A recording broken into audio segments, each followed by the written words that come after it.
All right, everybody. John here with you alongside the Go Live Sportscast in Lakeland Arena in the Red Rink. It's going to be game 19 for the Muskegon Voyagers, game 18 for the Waterford Sharks. John here with you. It is 12-6 for the Muskegon Voyagers, 12-6-0. Of note, they've won 6 games in a row. They went 5-0 in their homestand at Lakeshore Sports Center. They are now only 3 points out of the MIHL South. So if they can win this game in regulation today, and assuming the Shadow take care of their business against the Detroit Warhawks, which they're likely to do, it would set 3 teams only separated by 1 point at that time. This is another big game for the Waterford Sharks. They're coming off of a 5-3 win over the Michigan Shadow last week when we were with you on the broadcast. Muskegon Voyagers beat the Warhawks 20-0. They scored 3 touchdowns and 2 extra points, so their offense looked pretty good. But a 5-3 win for the Sharks over the Shadow last week. Let me give you the lineups. First for the Voyagers, it'll be Dylan Smith, Kevin Belvich, Jeremy Joyce, Chris Dundas, Andrew Taylor, Chris Hawkins, Josh Schaefer, your forwards. On defense, Andrew Dundas, Joe DeFay, Joe DeWitt, Rasuki Koramachi, Alex Cass, and the captaincy, Riley Pitcher. Devin Lay and Caleb Van Hest, who I have not seen, are the goaltenders today for the Voyagers. And for the Sharks, as you see, they got their alternates on. So again, that will make my niece Annabelle very happy. Cole Halgamo, Aaron Shaheen, Isaac Gibbs, Brandon Sherlock, Josh Hill, Kieran Carlisle, Alex Sharp, Michael Redman, Andrew Polsha. I believe Michael Redman's going to wear 59 tonight.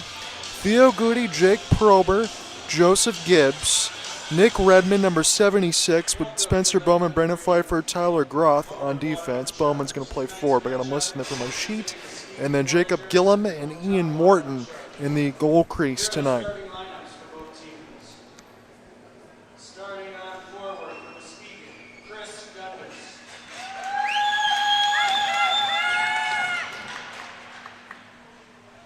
Number 12, Kevin Belvich. Number 13, Jeremy Joyce. On defense, number 72, Riley Pitcher. On defense, number 41, Rai Karomachi. And in goal, number 32, Devon Lay. Now for your hometown Waterford Sharks. Starting at forward, number 71, Spencer Bowman. On forward, number 2, Cole Helgamo. On forward, number 14, Brendan Sherlock. On defense, number 96, Brendan Pfeiffer. On defense, number 77, Nick Redman. And in goal, number 31, Jake Quillo. Please remove your hats for the playing of the national anthem.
So let me give you a little insight of what just happened here. So Nick Parrott, the Waterford Sharks GM, had to come in and do the announcements today and do the lineups, and then he had to give a sterling rendition of the Star Spangled Banner here.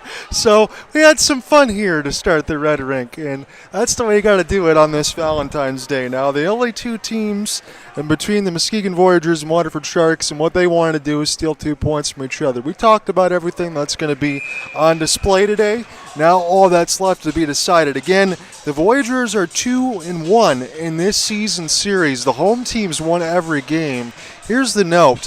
When the Sharks began the season at Lakeshore Sports Center, they lost 5-2. Muskegon comes here with a shorthanded group, lose 11-2, and then the Sharks in their last outing at Lakeshore Sports Center lost 8-2. The losing team has scored 2 goals in every game. We'll see if that is going to be broken here. We're underway. As Pfeiffer will throw this one down deep, and this will be ripped in behind the end boards now. And we'll see how much pace is going to be played with. It's a 3-on-2 already developing here for the Voyagers. Wrist shot on for Jacob Gillum, bounces up in the air, and in between all the massive humanity, this will get settled down in the Sharks' end. Again, it's a good contrast in between the Sharks' alternates and the turquoise, white, and black pants that the Muskegon Voyagers are going to have. They're going to be going left to right in this period. The Sharks will be going right to left.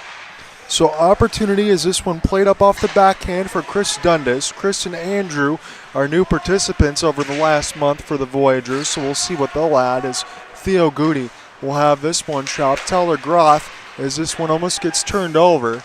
This goes back into the defensive end again. Theo will try to play this near the right side of the glass, and this will be flipped back in. Tyler Groth running head coach duties normally, but he's going to draw into the lineup today, and he loves to shoot that slap shot. As this is played in off the rush now. Redmond shoots, he scores! That's a good start for the Sharks. 1:10 in. Michael Redmond.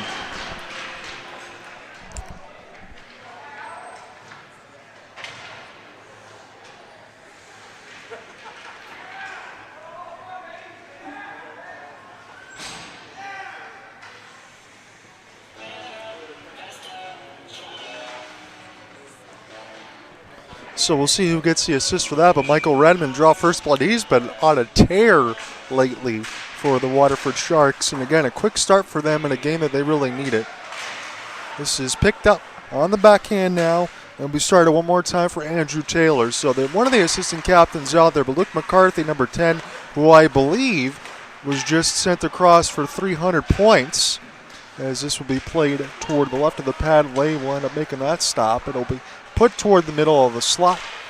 Picked up now and off the back pass here, and Shaheen, the one that set it up, and in tight, shot gets blocked. Muskegon trying to break out from right to left, but this will go up into the benches. If I can't get you any of the assists in this live call, I'll break them out in the intermission as well, because Nick's got a lot on his plate here, because Zach Grego I don't think is available today. I was wondering if Alex Gregorich was going to draw in the lineup at some point, because he needs to get those games played in order to get in the playoff proceedings. As Gillum will knock this one down with a stick. Picked up now for the Sharks, as it was Redmond able to get this one out. Now an opportunity off a stick drag for Brendan Sherwalk. Off the side of the net, this goes up the left pad of Lay. Intercepted now, Bowman with a cross pass. That was dangerous, as the Sharks will try to flip this back in behind the end boards. Joe DeFay going to get an opportunity to pick it up. Kuramachi out of the right side gets rubbed out against the wall, and picked up now for a long chance that gets brushed up by Chris Dundas. He'll try to get a retrieval back in behind the net. Sherwalk with a flip. This is gloved down at the line nicely, but they'll have to restart again to the neutral zone, does Muskegon with Kuramachi.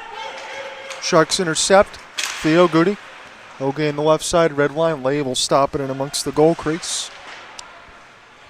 And this will be flipped back here for Muskegon Voyagers. Nice move across center ice. We'll pick this one up now for Dundas. We'll make the pass across. Pitcher with a feed in tight. And Gillum able to snag that one.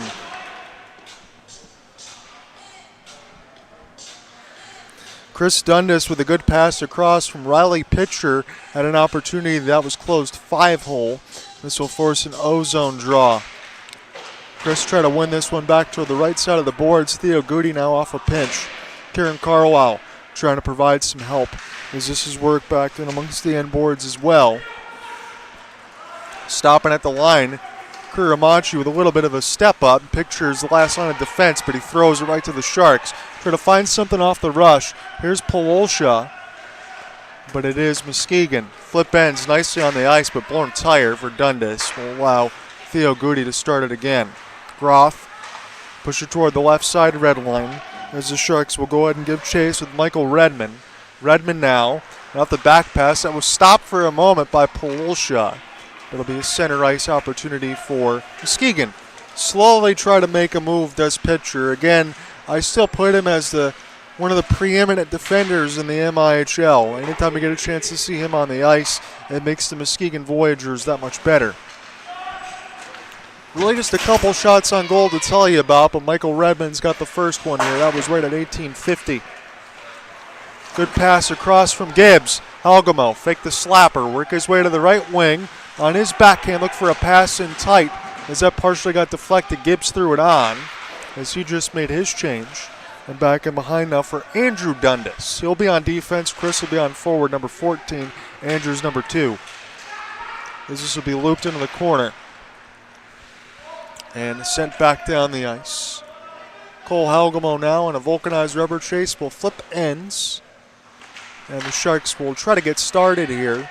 Be careful off the spin and turn now for Gibbs as he'll buy himself some space. That's a good feed as you got Isaac Gibbs and Alex Sharp.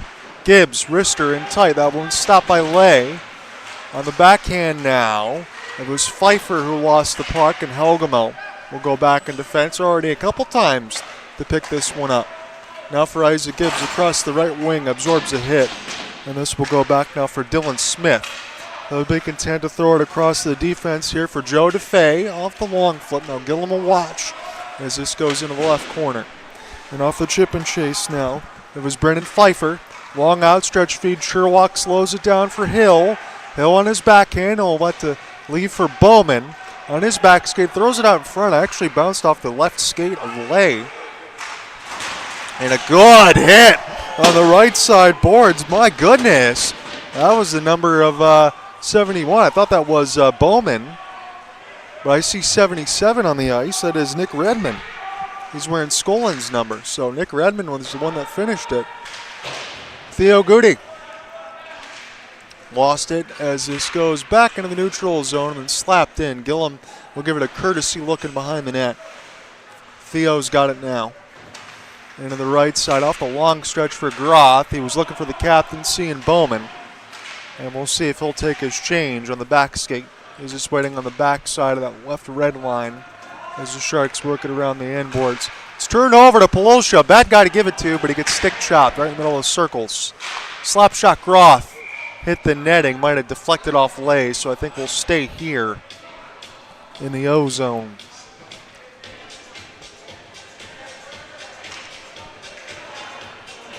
If I hadn't mentioned it already, I knew I threw it in my notes, but this will be the last home game for the Sharks until mid-March. So anyone that's out here, they're going to be in for a treat. You know, these two rivals want to get the best of each other. We might have in this 6-game series an issue where all 6 games are won by the home team, but we'll see. Chris Dundas bounced off his blade. Prober throws it to the net. This will get gloved down by Riley Pitcher. He was trying to aim for that top right corner, was Prober. Picked up off the back pass. Pololsha, now Prober have to spin and turn and leave it in behind the end boards as this will be settled back down now from Michael Redmond. Redmond trying to throw it at the point. It's kept in by Gibbs, and now Redmond on his forehand. Work his way. He's trying to backhand it. Still got it somehow. It's a weak pass, but he had to get through 3 players. Now this will be flipped back down for Kieran Carlisle. Good work in behind the net for the Sharks. What can they do with it? Shot block, rebound, score. Are you kidding me? What a puck possession for the Sharks. That might be the best one of the year at 12:57.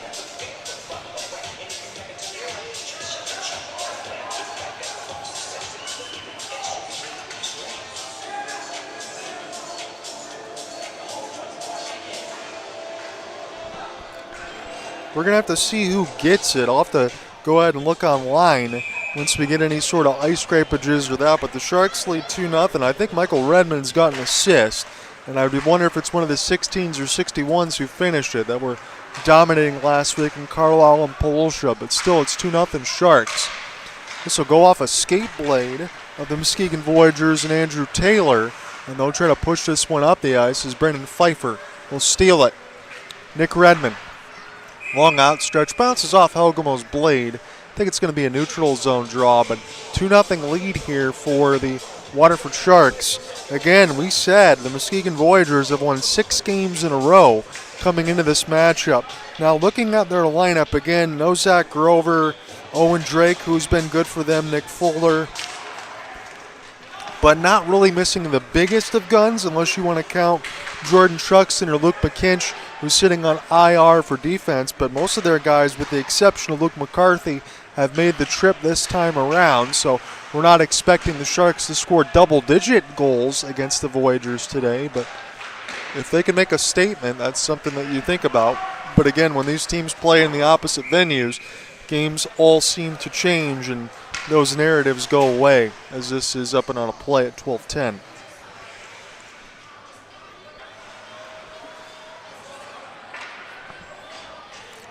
Trying to think if Jacob Gillums had to make a save at this point right now. We're almost 8 minutes expired of the first, and I don't really remember calling one, as that was Hill's chance right in off the draw that gets saved by Devin Lay and Theo Goody.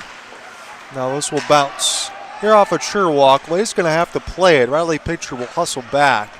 They're able to get puck possession off a long flip. Not a bad idea. And this will go all the way back down. It is ice, but I saw what Pitcher was trying to do. He just had it bounce off the right side of the boards, and it allowed the forward to not be able to get there in time.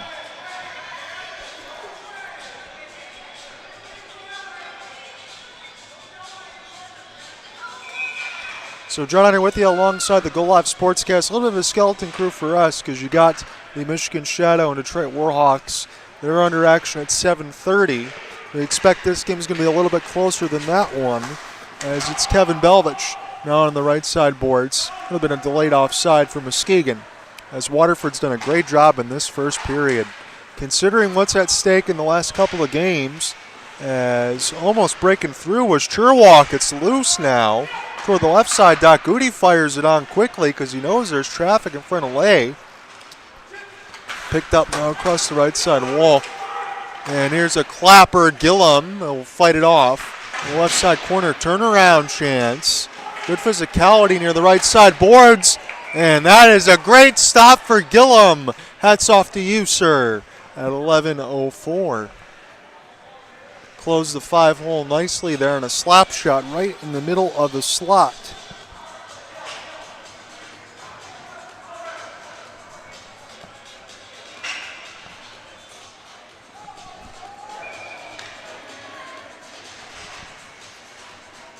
Full cell changes here upcoming. It'll be an O-zone draw for Muskegon. The back pass from Taylor off the face-off draw, and we'll get this one started. And we'll see what Muskegon can do. Trying to provide a screen out in front as this is kept to the right side. Gillum's not really going to be able to see this, but this is just kept in the zone, my goodness, by Jeremy Joyce. Now to the right side, Sharks finish off a hit. Got to be careful again of that screen, and Muskegon's got to shoot it here if they can find something. This is blocked off the outside of the right boards, but they'll hold on to it now. Taylor, he's got the puck. On the right bumper off the spin and turn. It is Dundas behind the net. Keeping his head up here. Rister through the traffic. That one gets deflected from Chris Dundas. Muskegon kind of running this like a power play right now because it is one at 105. Be flipped back down. I wasn't sure what the call would be. Again, Nick's got a lot to do with the announcements, but it is 55 seconds left to go, and Muskegon's first man advantage. A lot of puck possession, but really just one shot to speak of there, and they're still trying to get started in their own end. They're going to let all the forwards change on a fly. They're taking a long time here as Andrew Dundas finally gets it up. This is met at the line by Pfeiffer.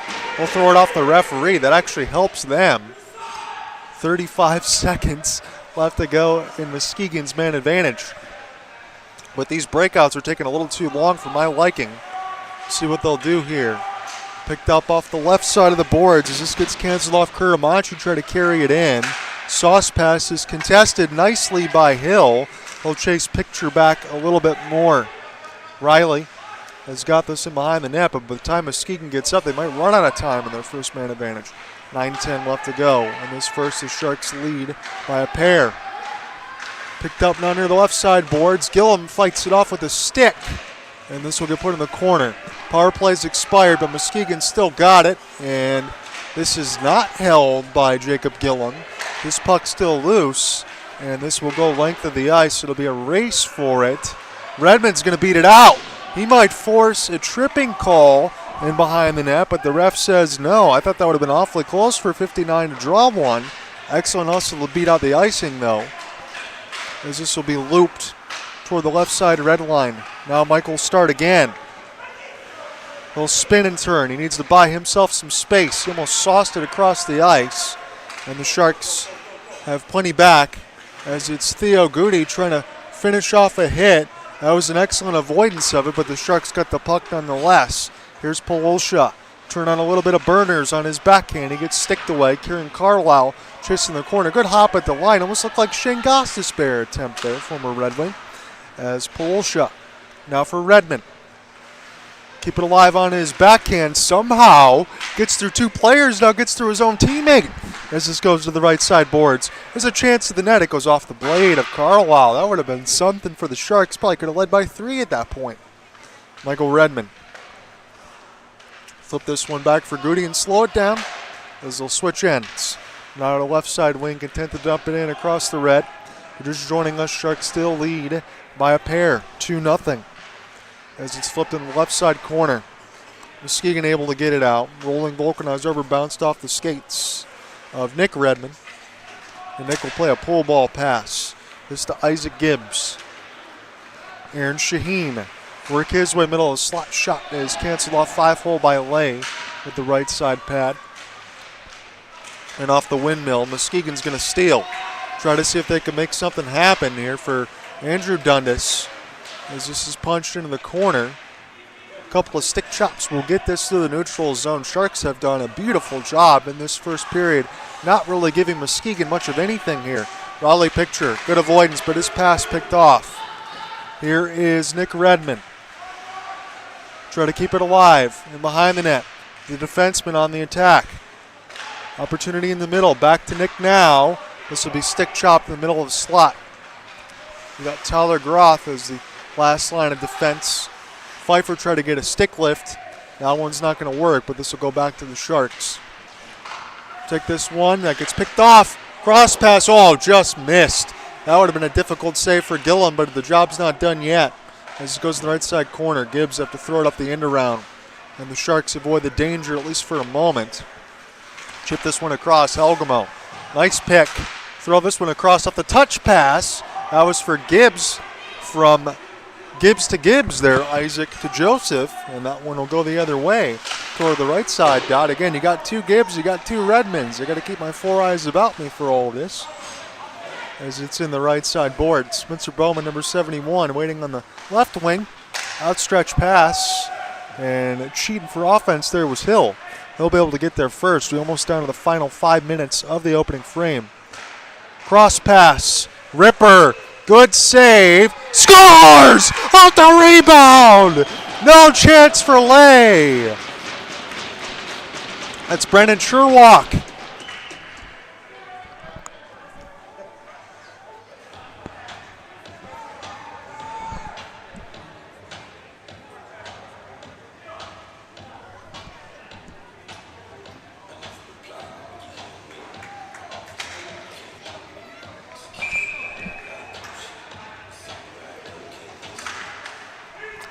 I said this last time when the Sharks, and I'll hold off for a second here for this rush, as Bowman and off the drop Hill with the glass. But the last time out, when the Sharks played Muskegon at Lakeland, it was 11-2 result, and I'd said to you guys that I didn't recognize the Muskegon Voyagers who I see on the ice. Right now it's starting to look that way, although that's a good physical play. We'll see what happens now into the right side corner for Andrew Taylor, as this will be chased in behind the net. Muskegon really needs this next goal, and it feels really weird saying that with the second meeting that they've had at Lakeland Arena. Kuramachi send this one across. Gillum way to the left side post, but again, I can't remember, probably 2 saves for him in this period. Lays had the brunt of action on him, and that is not an understatement.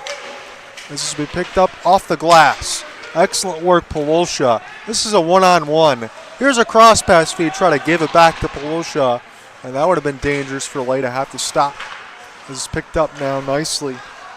Kieran Carlisle, Andrew Polosha, open across the left wing, try to make a move. He gets cut off near the left side boards. Pfeiffer, as that one got played with a high stick. That'll blow the play dead automatically. So by my count, I have goals for Michael Redmond and Brendan Sherlock. That second one, I believe, was assisted by Redmond, but we're going to have to look on the sheet when that gets updated. That's what I got now. Sharks have killed 1 penalty. They lead 3-0. The rolling puck will be collected near the zebra. That almost could work as a partial screen if they threw it on net. Picked up now near the left side boards. And Polosha had to go back to play some defense in his own end, looking for a long flip, trying to break out Michael Redmond.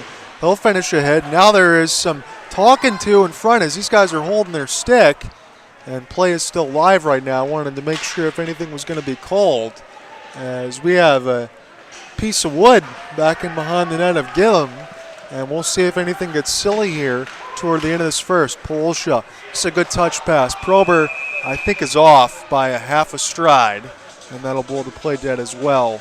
3:36 left in the first. If we got those camera shots and along goal live, you had Redmond getting tied up with one of the Muskegon Voyagers as they were just playing a little stick hold and having some fun on this Valentine's Day. But if you don't let go at a certain point, you're going to get a minor infraction. You don't want to see Muskegon let go of the rope so quickly in this game now as it's 3-0. Picked up toward the forehand, good skate through for Belvich, but again, another offsides, this time against the Voyagers.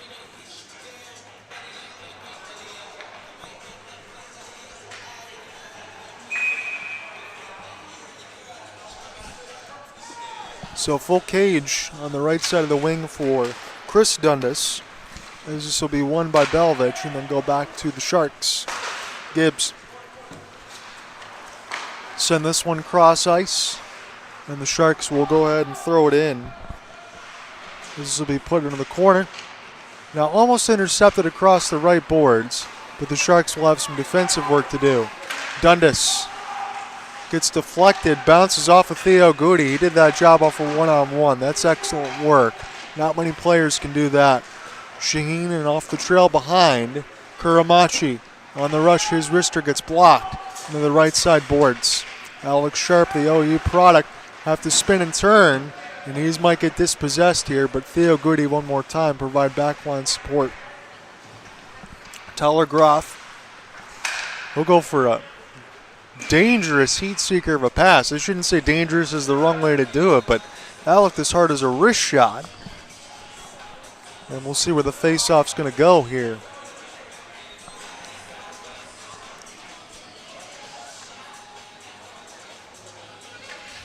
I guess we're going to take this one at center ice. Josh Hill against Andrew Taylor. Hill will win it clean. And off the long outstretch for Nick Redmond. This time we'll go back on the other end of the ice here. So Muskegon's going to get an ozone draw. That's what's starting to make the first period last a little bit longer. That might actually work out for Muskegon because they really don't want it to end with nothing in the back end of the first set of 20. And that would be the second time I think I've said that in a span of 2 games, but really over about 3 years of doing this. It's just not very often you see Muskegon on the onset of things, and this is not held in by Andrew Dundas. And then it's turned over. Here's Sherlock. He's got the latest goal, and that one gets rifled wide. If you saw a little bit of the Olympic action, a shot there from Denmark actually beat Jeremy Swayman. Wrister, this one is toward the left side. I don't know if that actually went in or not. I think that was stopped by Lay I looked over, so it's still 3-0. But that shot that was just fired in from Redmond across that red line beat Jeremy Swayman. The last I looked in the second period, the Team USA actually came all the way back, but we'll see if they end up holding that and getting the victory. I'll look at that a little bit later. Picked up now off the step up for Pfeiffer, and off the outstretch. Hill canceled off the puck. As this work back in behind for Spencer Bowman. Bowman shoots. He's going to get this rebound back. The Sharks be able to catch us on the high side blue line for Prober. Into the right side corner. It's front of the net. It's stopped by Lay. And flipped back down here for Pfeiffer. Settled in now. 1:25 left to go in the first. Joe Gibbs on his forehand, working behind the net now as he'll survey up the ice. This is intercepted right from 100. This will be gloved by Gillum. That actually counts as a save, so it might be 4 in this period. Still some work to do and behind the net. Don't see a hand in the air, though, as we're still underneath, as it's Andrew Polosha. Able to throw this one ahead. Lay suddenly stops it. Polosha gets his stick taken out of his hands. And now on the backhand, it's Prober. We'll just spin this one off the corner. It was Polosha trying to touch for Carlisle. Got 45 seconds left to go in the first. Raleigh pitcher captaincy, dangerous, trying to make something happen. Puck possession right at the net, collision! But Picture was the one that made it all happen. We'll see who pops up and behind the net. They just kept driving toward that left wing, and a centering feed drew a massive humanity. And we get some taps across the head there, some love taps here for Picture. I'm looking at Gillum now. Okay, he's skating under his own power to the right side. I might have to send him a message after the game and ask how he's feeling after that one. It looked like a bowling ball in front of the net. Chris Dundas, he'll win it. Kuramachi now flips this one on for Alex Cass. And this will be settled back down. Groth go cross ice for Theo Goody. Again, Cass 51, Kuramachi 41. I'll get that right in the second period. As Taylor will throw that one on, and this will be closed up the right pad of Gillum. Flipped up into the air. A little bit of a soccer-style kick for Kuramachi. This is going to create a rush. Helgemau off his outreach. That's going to end the first period. It was entertaining as Lay made one more save. The Sharks lead 3-0 after the first set of 20. They come back, I'll give you some updates across the Olympics. I'll let you know what I'm working on, and more importantly, we'll call the next set of 20. Come back, Sharks lead 3-0. We'll talk soon.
We're keeping everything at a brisk pace here. We're going to be set to start for the second period. I just want to give you the reset. So, again, the score is only 3-0 for the Waterford Sharks, but this is the way that I mean it, because it's been defensive lockdown for Waterford. I only counted, I don't want to be completely wrong here, but off the top of my head, probably 4 or 5 stops that Jacob Gillum had to make. That was a good rush at the end of the period for Raleigh Picture near the left side wing. He throws it on net, and everybody's in a mass of humanity right at the goal crease.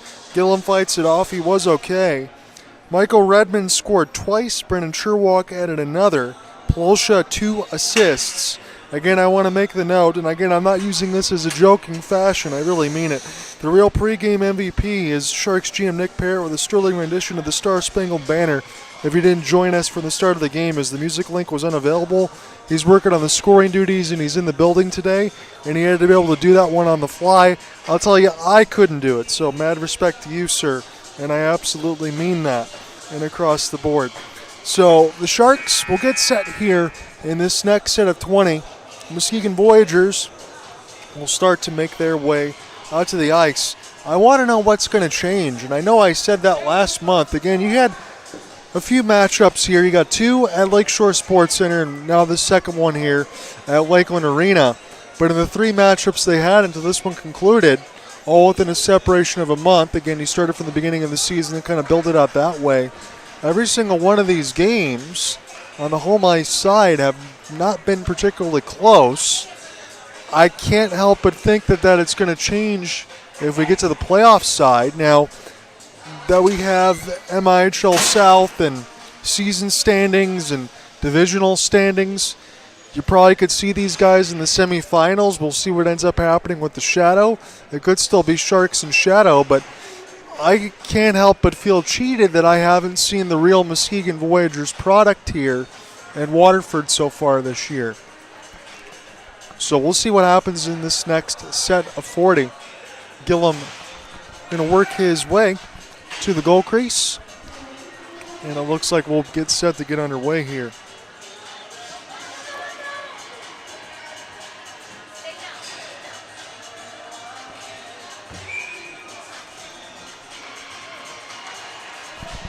Pull back up this other side of the rosters here for Muskegon, and we'll begin set to get going again. Again, we just have to figure out what's going to change in this game. For the Sharks, you really don't need to change anything, but you have to think that there's going to be some sort of attack that we just haven't witnessed yet from the Voyagers. Now to the left side corner, and here we go. Raleigh Picture as this one gets dumped in, and near the left side inboards. A pick up now toward the left side wing. Good skate through for Redmond for a moment. That's Nick Redmond. He'll try to get his own retrieval into the right side boards. He fights off a hit from Picture and off the loop and behind the net.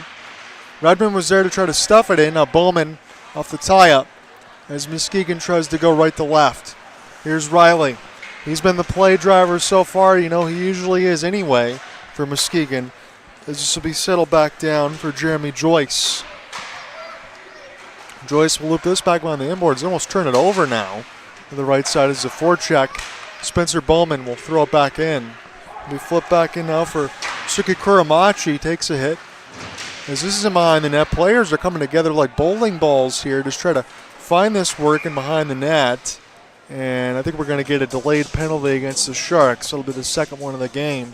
Sharks do not have a power play yet, but I think both of these have to be called. Maybe a trip or some sort of interference in behind the net. It was getting a little busy back there.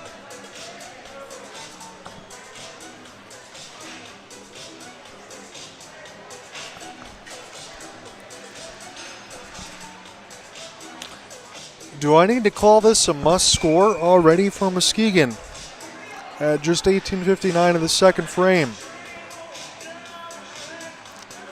You're going to have to go with your best personnel here early, off the side of the period, and we'll see what they can do. Thought I saw number 20 out there. That would be Brooks Robinson.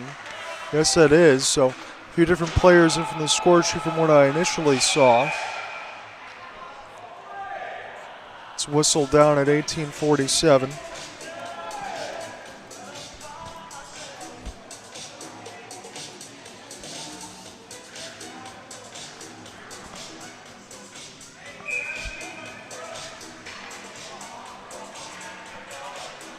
Only question now, where do they want to do this draw? Still waiting for these players to go ahead and get their line changes and get settled here. Looks like we're going to do the neutral zone on the left side. Spencer Bowman took a lot of draws last week, but this time it looks like Kieran Carlisle. Not sure what they're communicating over there, whether Muskegon thought the puck should have been in the offensive end. Would have been my only guess. Robinson tried to get a little inside-out position there on Andrew Polosha, number 20, and that one will be flipped back down the inboards now for Andrew Dundas. Dundas will take a break a la Victor Hedman of the Tampa Bay Lightning behind the net as Robinson goes back to Dundas here. On his backhand, have to absorb a hit as Gillum just loop this around the corner, and this will be sticked up into the bench for Kieran Carlisle.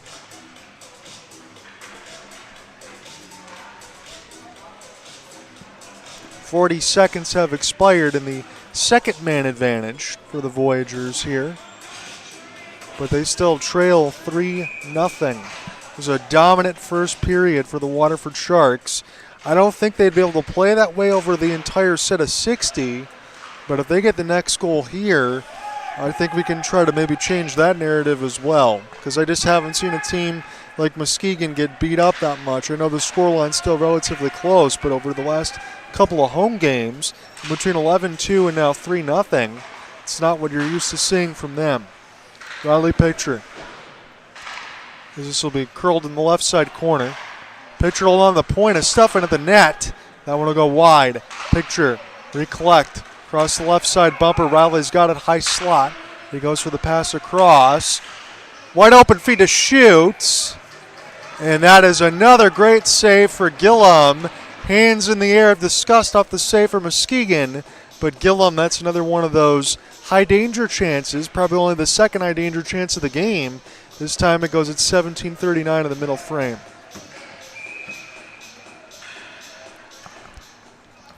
Take the ozone draw here for Taylor. He wins it straight back. Picture, throw the pass across. It's too hard for Chris Dundas, but that will at least be able to kill some time.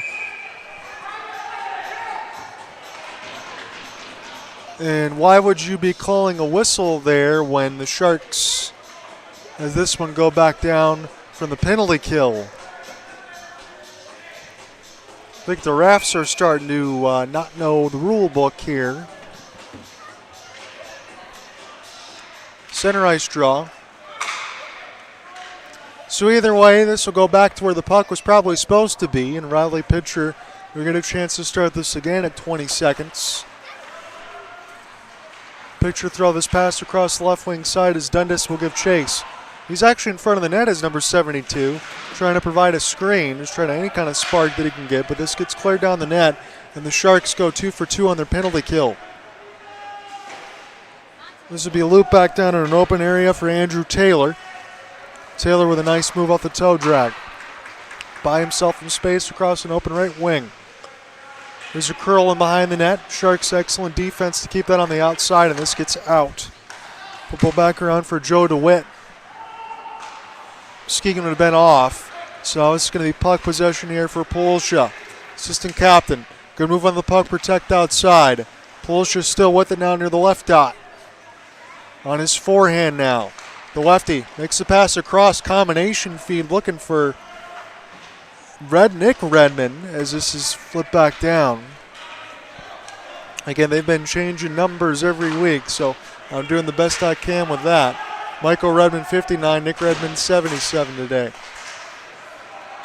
Michael waiting toward the right wing side as Polosha. This will be kept in by Sharks defense. It bounces off to Fay. And now on the right side corner. Good stick battle. This one won by Carlisle. It's fought off at the net. Polosha gets dog-piled on. As this will be gloved down there for Groth. Hit it off the skate. And now the Voyagers will get settled. Again, they're in the turquoise top with the white jerseys and the black pants. Going right to left. Flip back down to Theo Goody. Goody now take a look for Gillum. As this is on the left wing side of the corner. Gillum try to drag through there. Joe Gibbs. And this will be picked back up. Now Gibbs could lead off the rush if they can get that pass quickly. He's onside. open across the right wing. We'll see if the puck can even get there. And somebody lost sight of the puck, I guess, toward the left side of the dot. We're getting some inconspicuous whistles. I'm trying not to step all over myself because I know I missed a few names. I apologize. A little bit exhausted today, I'm guessing. At 15:20 of the middle frame. Sharks aren't, though. They still lead 3-0. John Ender within the call from Goal Live Sportscast in the Red Rink at Lakeland Arena. As Gibbs will win it.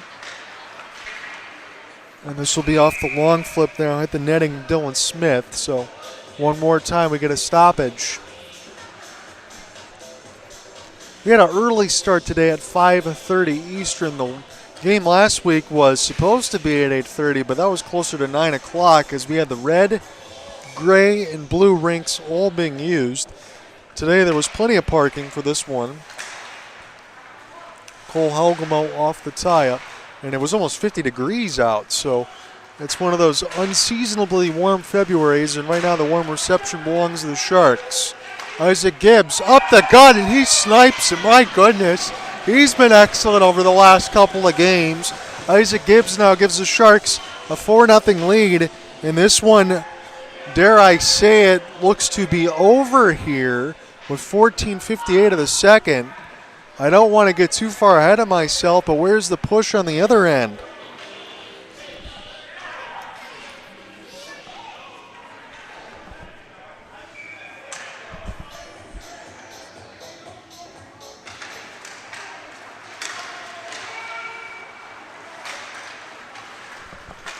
So Gibbs has given the Sharks a 4-0 lead. Here they come again near the right side post. Just kept in the high slide blue line and thrown in the corner now. Settled back down here for Nick Redmond off the spin. He's keeping alive near the right side bumper. Bowman trying to hold the point. Sharks do. Bowman gets it across nicely. Here's a feed that gets circled in behind the net. And Muskegon off the back pass. You got a picture across the right wing. They don't give it to him. And this will be stick chopped. And long for Nick. This will throw this one down deep. Muskegon Voyagers. That is not a good look off the long pass. Another good steal though. Opportunity now. And off the step through. Here's a wrister quickly. This one will get fought off. Brooks Robinson was the one that shot it. As it goes on the left side, I'm not talking about the Baltimore Oriole either. As this is sent behind the inboards, now for pitcher. Walk in, shoot, his wrister gets blocked, and he finishes off a hit nicely off the reverse. Here's Sharp, though. Sharp off a back pass. This could be pretty as it goes to the left side corner. And that one fought off. Good save there for Lay. And a race for the puck now. Left side corner, hybrid ice won by Waterford. Those alternates treating them well. They lead 4-0 here with 13:32 left to go in the middle frame. It's good to see Tyler Groth back on the ice. Again, he's got one signature clapper. Anytime you see number 29, who's doing the head coaching duties now, again, he's every part of that banner that was up there alongside Elijah Gibbons in the shadow that we saw last week. But you want to see him always get one with the slap shot. Teams take their changes.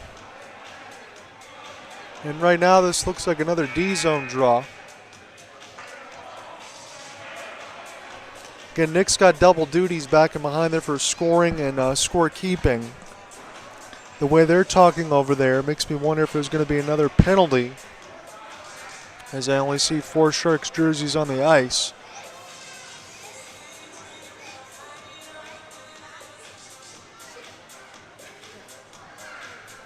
Not sure what that one is, ladies and gentlemen, but it's the third penalty here for the Sharks, the second of this period. So it's not like Muskegon hasn't had their opportunities. Poole should try to knock this one ahead. They played it across the left side bumper and then subsequently cleared down away from Kiramachi. Poole should give chase. And a stick chop will at least force Muskegon to get going in their own end. Zach Dance, whatever they can call, I'm going to call on something. That's a stand up there for Polosha. Good hit across center ice, and that's on a kill. Riddle back around the inboards now. Here for Chris Dundas. Left side wing sent in behind the net. Gillum has not been a busy man in this game, and for whatever reason, Andrew Dundas can't hold it in. This goes back to his brother Chris. And off the touch, good combination from Kuramachi. Chris, pass across. Rister, this is tapped in now off the power play. Had to happen for Muskegon. Gillum made the first save, and when he did, he was closer to the right side circle. No way for him to recover. So power play goal for Muskegon. That only gets them back within 3. They're going to need to go on a run here.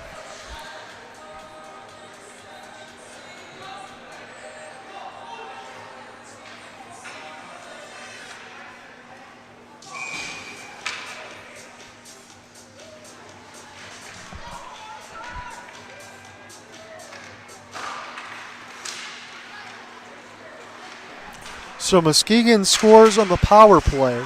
Make it 4-1. This is turned over here. You don't want to have that happen quickly now as it's loose toward the right side dot. That's the one thing. Give up 1, that's fine. But you don't want the subsequent quick strike the other way. Just settle it down here if you're Waterford. As Helgamo and Shaheen now will do the battle near the right side. Shaheen still trying to keep alive on the right bumper. This be settled back to Riley Picture, the captaincy, and then turned over for Andrew Taylor's blade. The pass a little bit too hard. Shaheen picks it up, and off his backhand, he's just got to throw it in deep. Muskegon has just scored on the power play, but it's only 4-1 now. As this will be flipped back down. Here for Brendan Pfeiffer, number 96. Joe Gibbs got it now. Picked up a cross-touch pass, intercepted across the middle of the gut. Shaheen off the steal. This is a good collect off the skate blade. That'll kill some time. Trying to make an inside-out move is Brendan Pfeiffer. That was pretty good there. Pfeiffer off the pirouette. Hand in the air. It'll be the first power play for the Sharks. It's a tripping going to be called at 11:27 in the middle frame.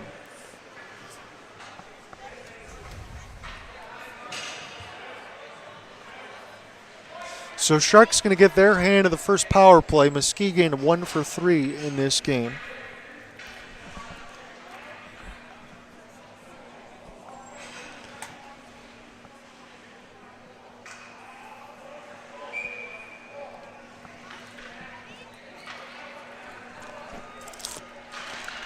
Kieran Carlisle will draw back. As this will be Nick Redmond will sail and hit the glass. See if the Sharks can keep it in. This will be flipped back down now to Gillum. So that gives Muskegon something to cheer about. They know they got to fight this one off. You can't go back to a 4-goal deficit. This has been the closest they've been. They were down 3-0 after 1. Tyler Groth. He's got a ton of speed. His wrister will just flip ends here for Kieran Carlisle. Sharks working near the left side, high slot. Playing on the backhand. Sharks kept on the outside as it's Michael Redmond. Power playing in it is their first look. Nick off the deflection. Good save lay. He'll cancel it off. I'd say there's enough Voyagers fans as I look across from the left and right side. It seems to be able to make the travel here in this big game against Waterford. We're almost halfway through regulation here. John out here alongside the Goal Live Sportscast in the Red Rink at Lakeland Arena. Sharks get the first power play opportunity. Cole Helgamo now. Played that one off the back pass. Slapper from Gibbs. That was fought off by Lay.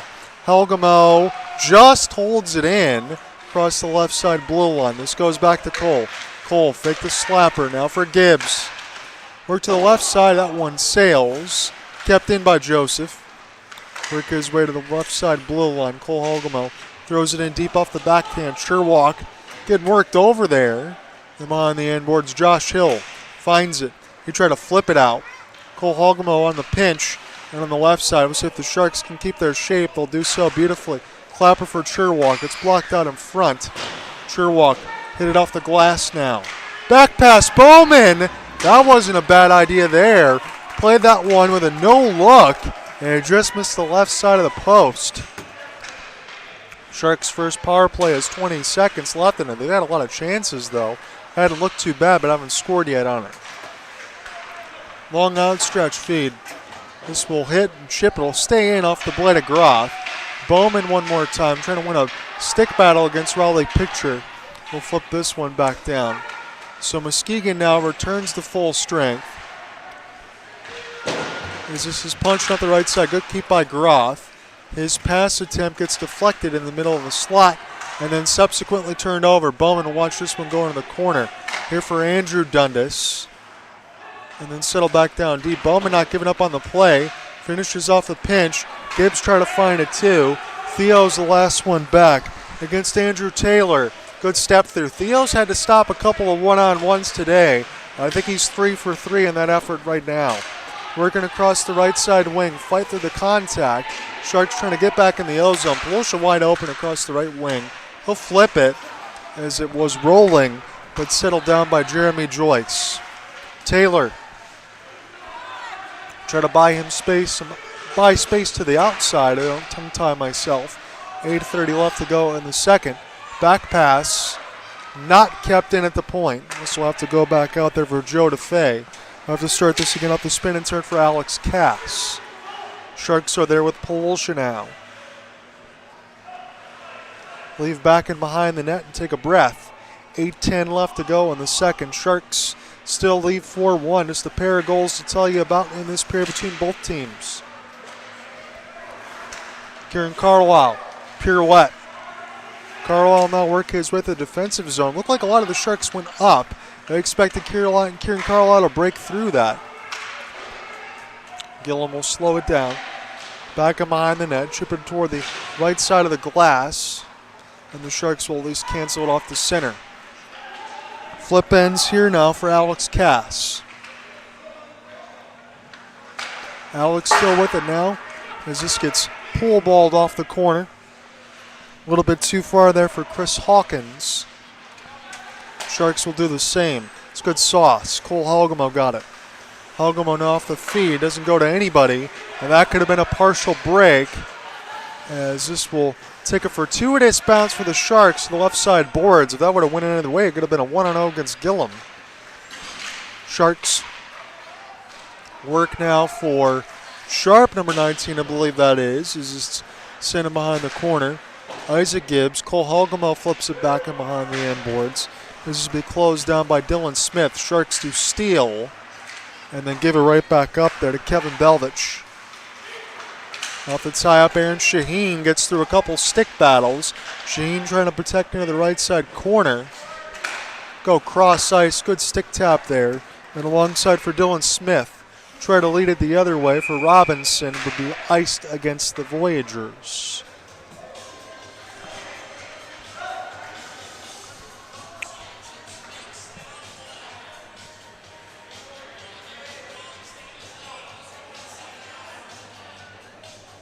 .6:36 left to go in the middle frame. Only 6:30 on the East Coast here.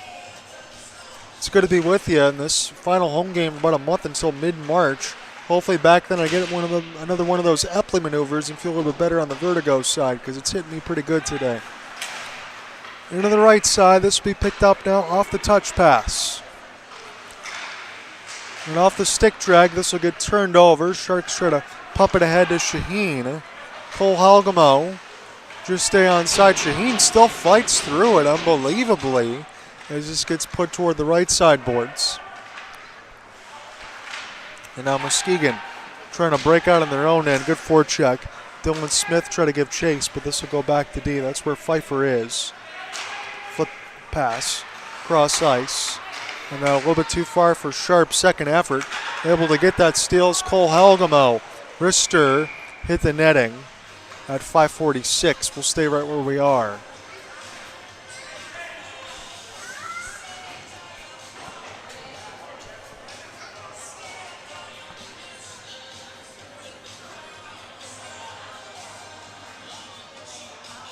Sherwalk going to get set to take it here for Waterford.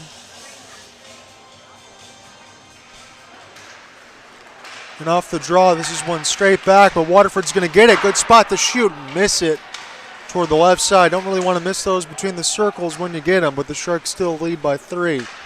5:30 left to go here in this middle frame. Muskegon's got 1 goal to the good in this period, but it's been the same deficit of 3 ever since the first.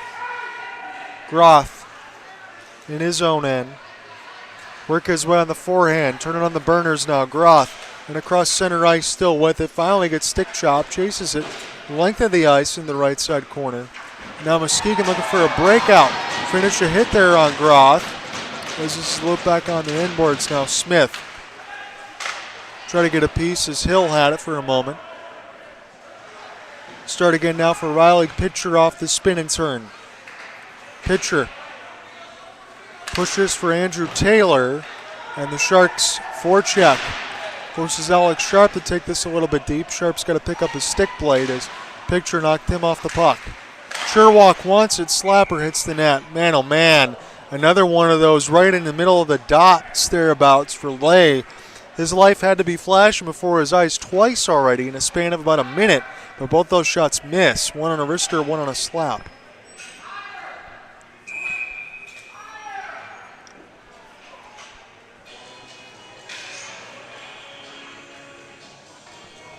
Kieran Carlisle take this one against Belvich, unless they'll kick him out of the draw.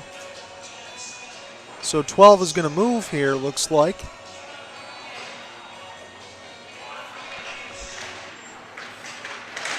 Josh Schaefer got set to take it as it's flipped back in behind the inboards now for Joe DeFay. Flipped out of the zone. No problem there for Nick Redmond. Redmond now lost it toward the right side boards. This will be settled back down to Fay. Will recollect. We'll throw it down deep enough the backhand, but this goes right to Waterford. Good breakout here for Polosha. Be careful here if you're Muskegon. He'll step through. Nice move there. Try to pick it up on his backhand on a third effort. Sharks still with it though, as he's kept in at the point. Pfeiffer. This gets flipped across. Redmond able to hold the line. Nick Redmond. Now Polosha, the left side boards. Try to funnel toward the net. It's back to Nick now.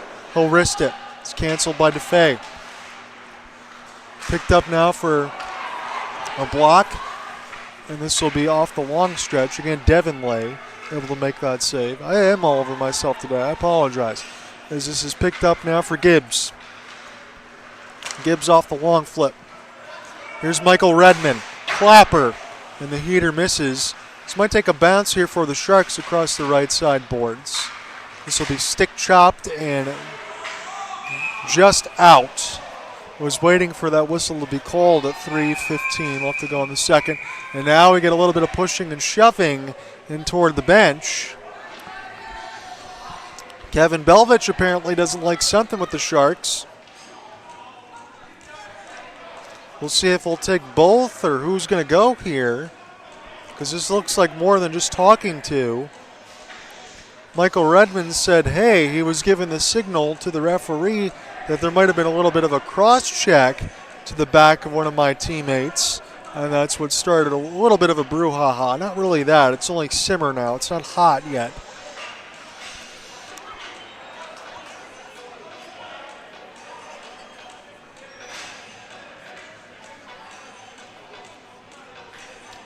Are the Sharks really going to take another one? Yeah, we're just going to take offsetting. That's what's got on the score clock there. Again, Nick's got to also do that duty as well.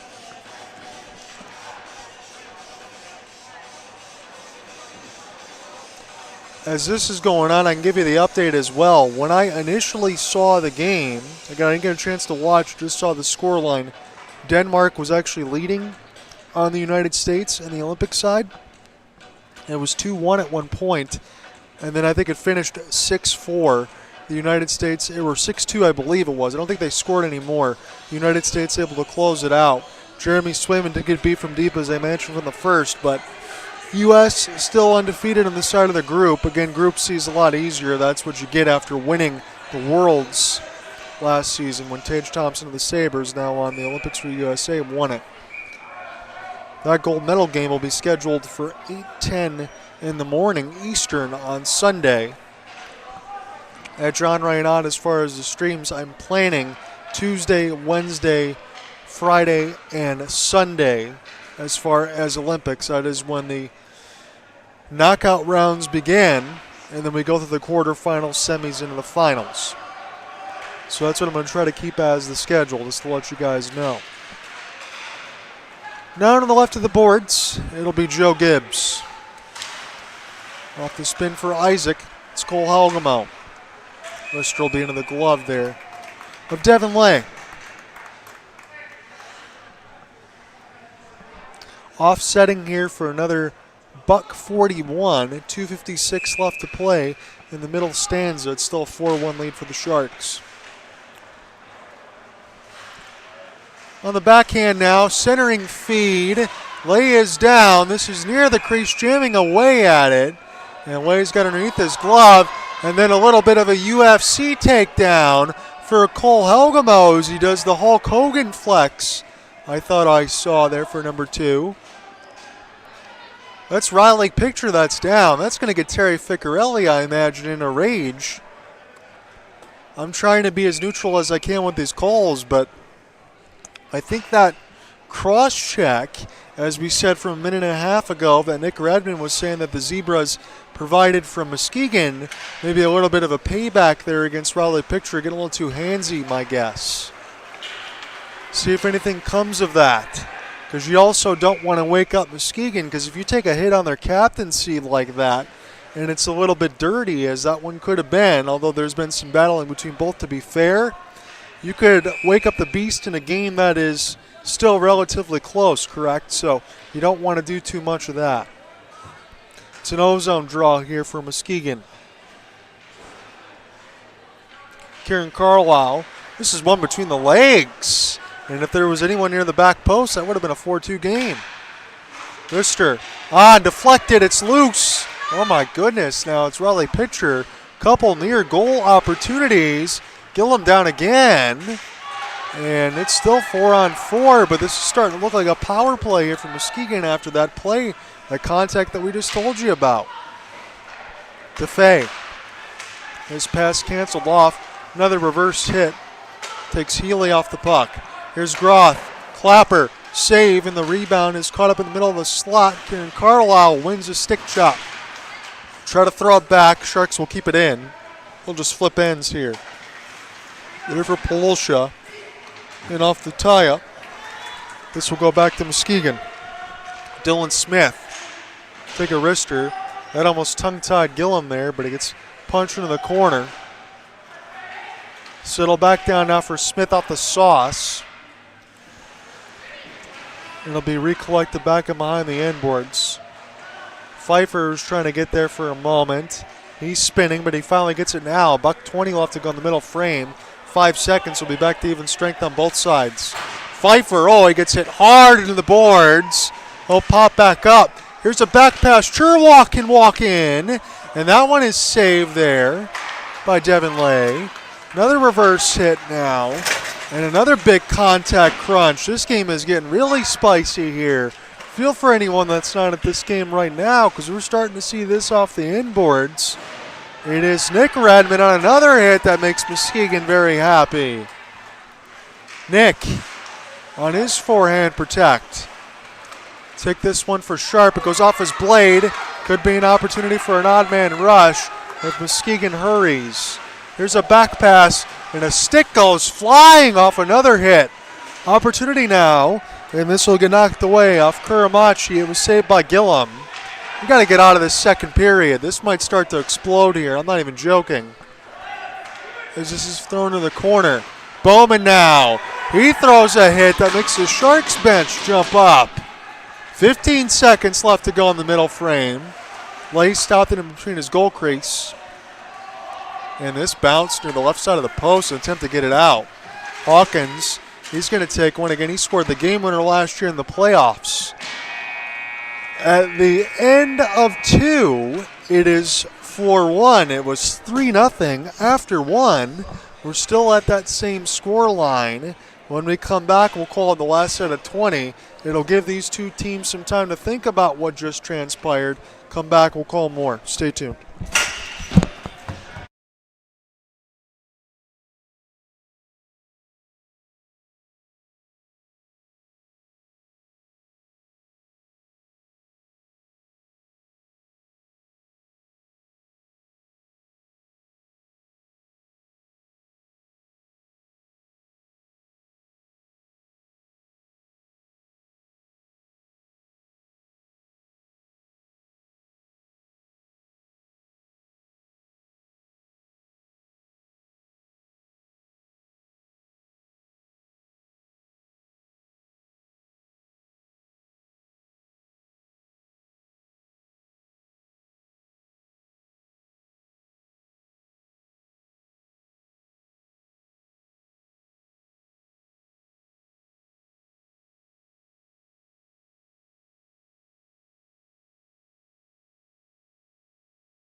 Let's get you reset here after 2 periods.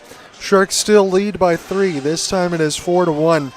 In that period, Isaac Gibbs with a Waterford snipe. Muskegon went 1 for 3 on the power play, but they converted as Dylan Smith taps in the rebound left from Chris Dundas. What I want to note at the end of that second, the physical play ignited after Halgamo and Picture clashed in the slot.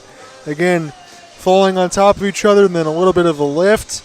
As we said, a minute and a half before that, probably around the, again, if I dare to say, 4.5 minute marker of that period, that is when there was a cross check near the players' benches, and Michael Redmond of the Sharks was insinuating to the ref, again, giving the cross-check emotion that, hey, you got to let these guys be able to keep the stick on the ice, as they say, and don't take a little too many liberties.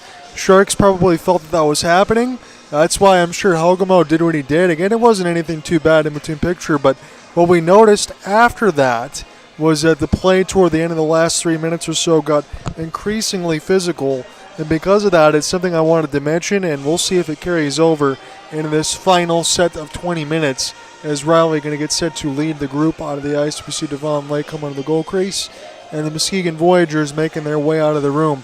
Always say I like those jerseys. Again, that was a pretty even second period between the two, but the Voyagers are still down 3 goals.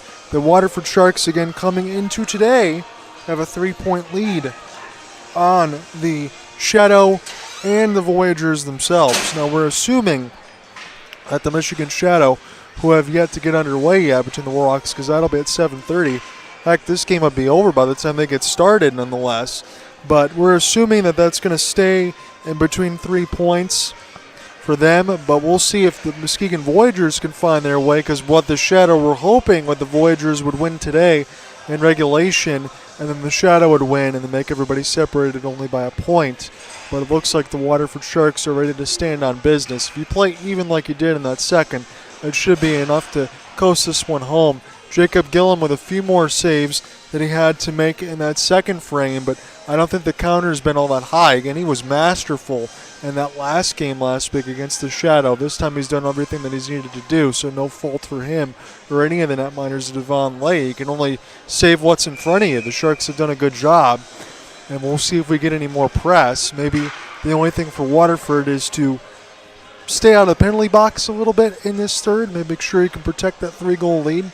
They were able to win 5-3 last week against the Shadow. Remember, the last time out it was 5-4, and there was a goalless third period last week. We'll see if we get any of that. I would have to think no. I did call it correctly last week that it was going to be a 2-goal game. Didn't make anything a mention of that of sort now, because still waiting to see what Muskegon can do. I feel like the untapped potential has been there. We just haven't seen it on the home portion of the other team's ice. So let's get underneath the play-by-play here as I'll pull back up the rosters one more time. Picture, and off the tie-up across the right sideboard, Sharks had it on the right bumper, and looking for a breakout pass was Muskegon, but that'll be canceled off. Captain C. Spencer Bowman had it knocked away from his stick as we're in a freshly Zamboni'd ice. Certainly seems like they were keeping everything timely in comparison to last week. I wouldn't be surprised if everybody's got Valentine's Day plans, even for the Zebras too. Everybody needs to get some love because they don't get any on the ice, as this one goes back in behind the end boards now for Polsha after that misses and goes down to Theo Goody. So Theo's got it, and off the long outstretch, here's Polsha. Opportunity now for Andrew Dundas. Again, Muskegon want to go left to right in this third frame. Be a chase now for Robinson off the spin and turn. Gillum in the butterfly near the right post now as he slides from post to post. Another contact there, rubs the puck right off a loose play in front.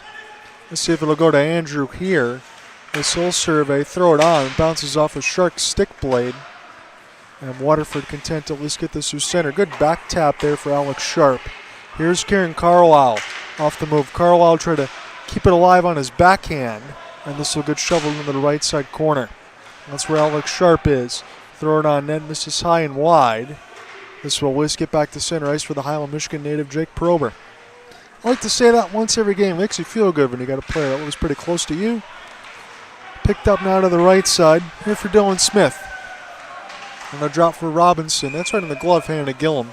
made that look easy. Again, his night has been pretty easy. Get some talking there and alongside for Dylan Smith. Probably said, hey, good save. Try to maybe give up a couple more of those and get this game closer, and Gillum's going to say, no, sir. I want to keep my numbers as strong as they were last week. You always want to win these divisional games, especially against Waterford and Muskegon, who are no stranger to meeting themselves in the finals for about 4 straight years. And off the leave, it is loose near the right post, but the Sharks clean it up. Here's a hustle now. Shaheen, little reverse hit. He knocks down Belvich as this play goes the other way. Now Hogamo off the cross, looking for a good save there for Lay. It is now loose. He was trying to find Shaheen near the back door. I think that first opportunity missed. That's what I was looking at. And we had to track the puck again. Joe Gibbs. This is a heavy spin. Back him on the corner now for Isaac. He'll allow Muskegon to get to the outside and then keep it alive off the one hand. Excellent work. Now a spin and turn. He gets knocked down. Muskegon and the fans have loved all the physical play. Here is Bowman if they want to get it there. And a reverse hit will be picked back up near the left side boards. Sharks still with it. It bounces off the left pad of Lay. Hogamo will curl it into the corner. Here's a race for the puck. This is Josh Schaefer who almost got there and then knocked away from Bowman. Flipped back down in the corner by Kuramachi. Pfeiffer circled back around now. Here for Nick Redmond. His pass, that's a beautiful one to Josh Hill, but that was a very late offsides call, I thought at least. About a second and a half. 16:26 left to go in the third.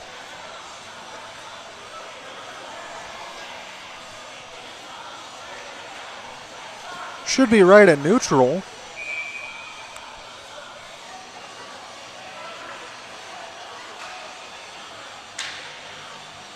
I think that's what the Sharks were thinking too. And I know I'm not off my rocker when it comes to that, at least. I know I missed a couple, but not that one. As it's Andrew Taylor. Can't win it. Sherwalk almost had a break. That's going to force Lay to have to hold.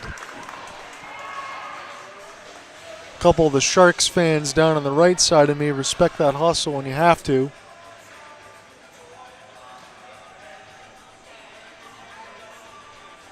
Yeah, the way this is definitely tracking right now, that Warhawk Shadow game is supposed to start at 7:30.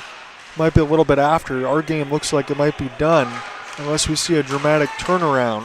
And I said that when the Sharks scored the 4th goal. Don't say that very often when you play Muskegon, but it just hasn't felt that way, like it was going to be a consistent offensive attack. Sherwalk be punched in off the boards to Riley Pitcher. Another reverse, and Pitcher trying to skate through his own teammate. Try to find that one as it'll be curled back down off the backhand from Dundas. Step through shot, good save Gillum. And near the left post, it worked from behind the net for Muskegon. Try to send this back around for Andrew, can't hold the point. Devon Lay give it a courtesy look near the left side of the post. As he's played it off the backhand. Sharks try to press, and they'll get themselves some possession. Knocked down was Michael Redmond. And off the leave, backhand lift. And that one is fought off, but the net was empty for a moment. I don't know if Gillum actually got a piece of that, but he definitely dove for it. Here's Polusha the other way. Alex Sharp with him off the rush. Polusha shoots. This one goes in off the backboards. Picked up now by Gibbs. A little reverse hit. A lot of contact near the end boards. Good physicality in this one. Step through nicely there. Nick Redmond. Keep it alive. Get it back. A ripper. And that one, did he score it? My goodness, what a play. Nick Redmond keeps it alive. I don't think he's going to get credit for the goal, but it eats up Devon Lay, and it's back to a 5-1 game. I got to tell you, ladies and gentlemen, that was one heck of an effort there. He had to get through 2 Muskegon Voyagers with no room near the right side of the blue line, but he made it work.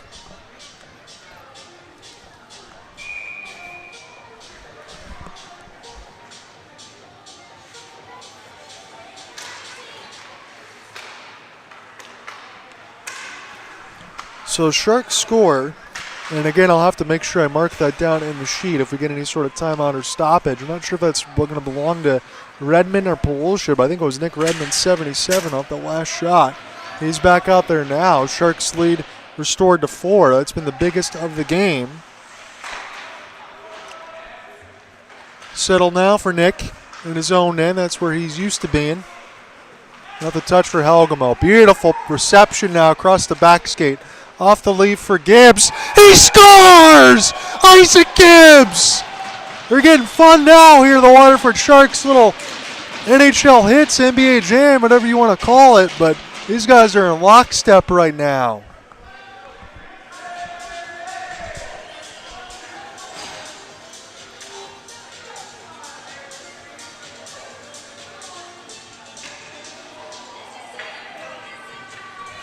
Got that one for sure there for Isaac Gibbs and Cole Helgamo going to get a primary. We'll see who gets a secondary. We'll have to go ahead and mark that back down for Hopeless Sports Guy, but that's been tracked. Nick's been pulling double duty for all of that. Again, I always have those posts on Facebook. I throw it on Instagram as well, but always at John Raynaud if you want to get those updates. If you can't follow along, or even on the Go Live Sportscast. Playing it off the backhand now for Hill. Be a long outstretch pass now. Voyagers down 6-1. That was some highlight reel stuff for Gibbs. He's really turning himself into a sniper here for the Sharks. And if Hill wanted to finish that detonation near the right side of the dot, he certainly could have. This will flip ends now. Looking for an outstretch for Sherwalk. That was a little bit too contested. And now up the gut, off the back skate. That was a good back check for the Sharks to deny an opportunity after maybe a not so good of a pass.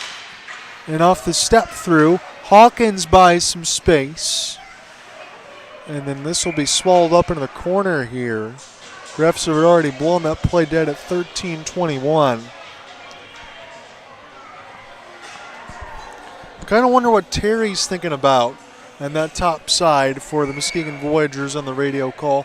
John Hunter with you for the Go Live Sportscast in the Red Rink at Lakeland Arena, but 2 times that we just haven't seen the Muskegon Voyagers look like themselves. But again, that's the way it's been on both ends of the ice. You could talk about a 5-2 loss to begin the season at Lakeshore Sports Center for the Sharks, and then an 8-2 loss after it was 2-2 the last time they played there. But now it was 11-2 and 6-1, and it looks like another power play for Muskegon. That would be their 4th, not counting the 4-on-4 onset, so they've really had their chances. Their 1 goal was on the power play. All of Waterford's goals have been even strength, so a good +6 on the stat board is going to look good for the sheet. He'll be settled back down off the steal. Theo Goody. Some shorthanded time there in the O zone for Waterford. This Polsha. This will be turned over back across the right side boards.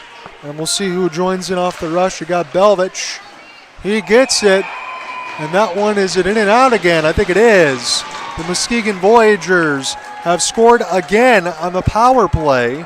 Make it 6-2, but it's only back within 4 one more time. Belvich going to get that one on the power play for Muskegon.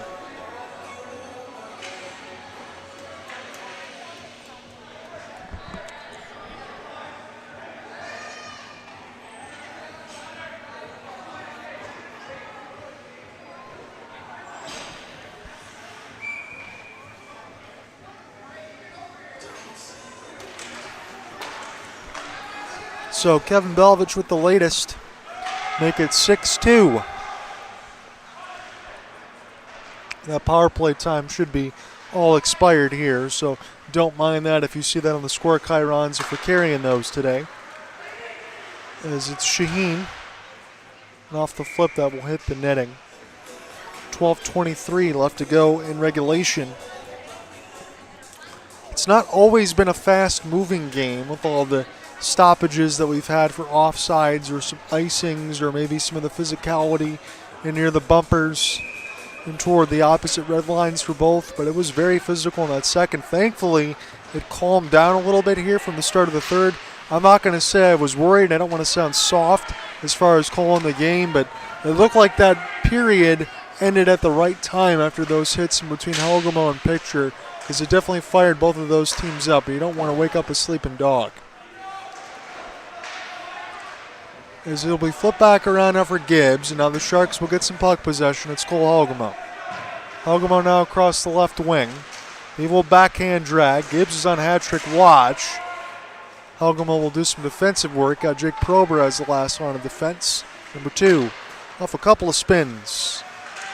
Now drag for Shaheen, as he'll be recollected now for Nick Redmond, able to stay on his feet. Sharks will have some possession in behind the net.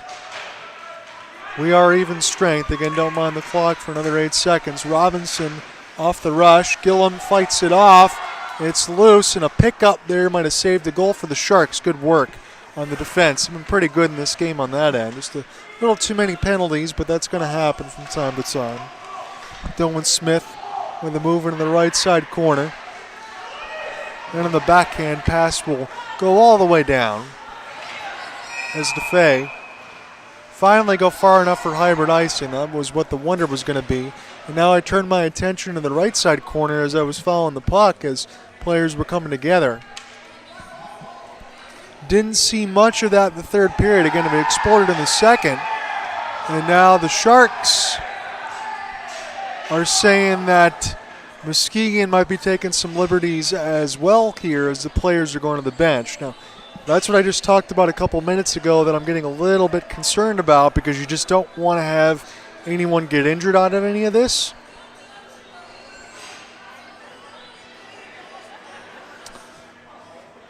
Again, Muskegon doesn't want, as it's 6 goals for Waterford, their 6-game win streak to go away, but they haven't done enough to be able to kind of change that. Now it looks like offsetting on the score clock.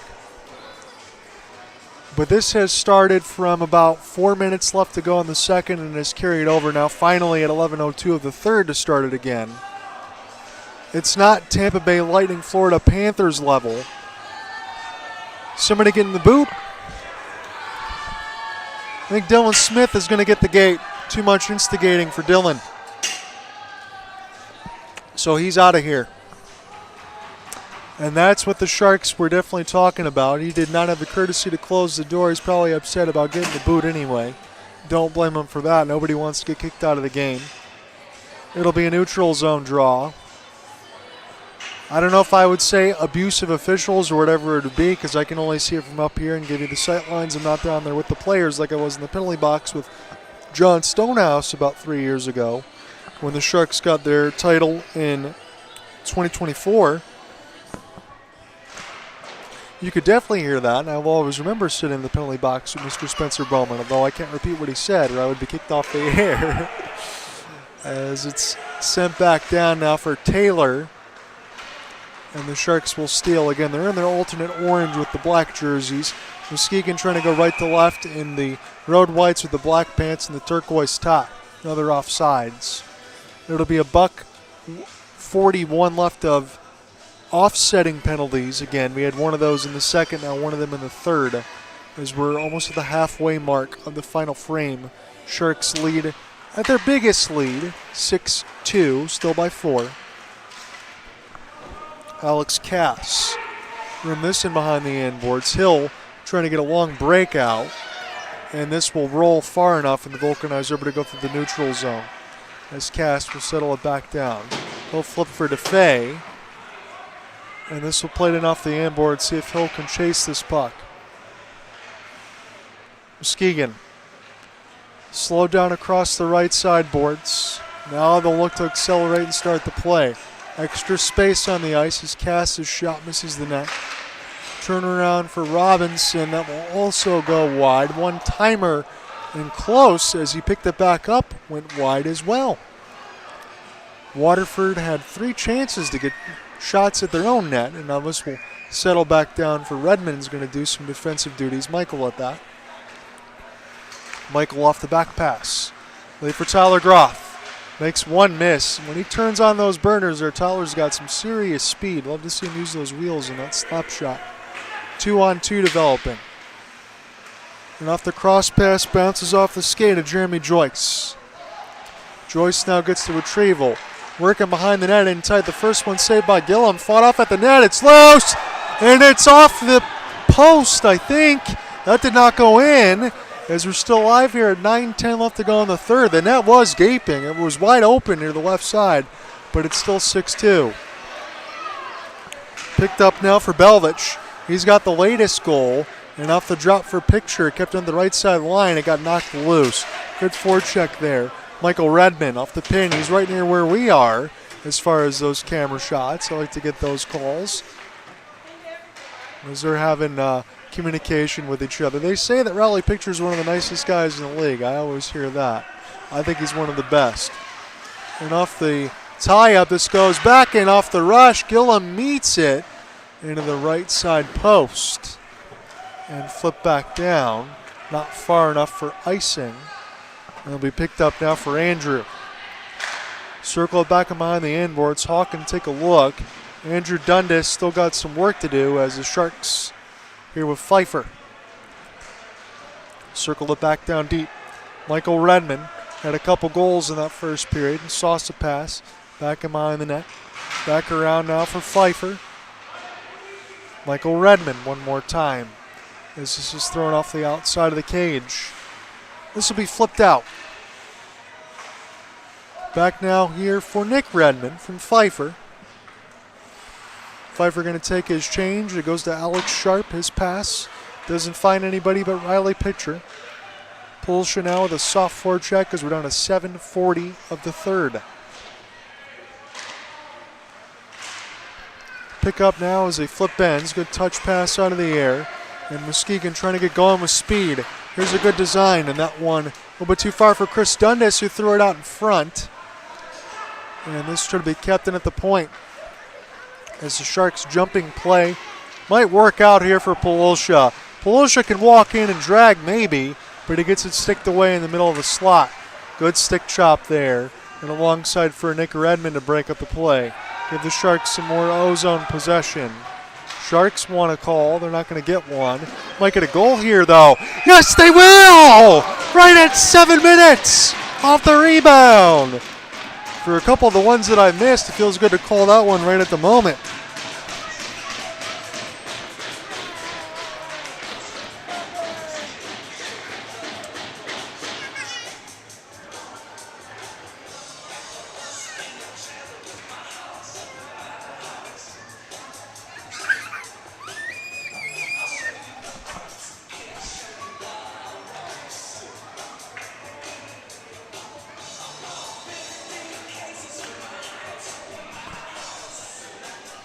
(7-2) is your score line.